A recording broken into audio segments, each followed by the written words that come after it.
Але припів, я думаю, Крочинський поліцейський. Крочинський поліцейський, так. Також стосується системи нашого заняття.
Перший раз я побував, мені вельми приємно було і цікаво вельми побувати у вас. Я тут шмат про що довідався. І так само можу похвалитися, що я особисто ведаю Дар'ю Лис. І ось ця книжка «Основы джаза» особливе місце у мене займає, тому що вона у свій час подарила. Я свій диск.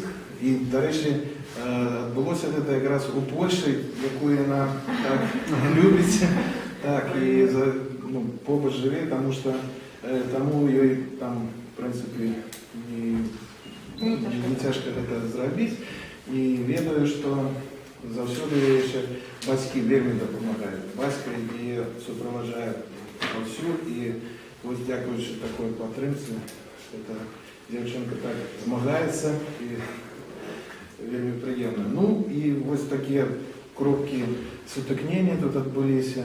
І з Іриною сподіваюся, що ще не опошнім разом зустрічаємося. Так, коли будете запрошати, ми будемо з задоволенням. Дякую. Можна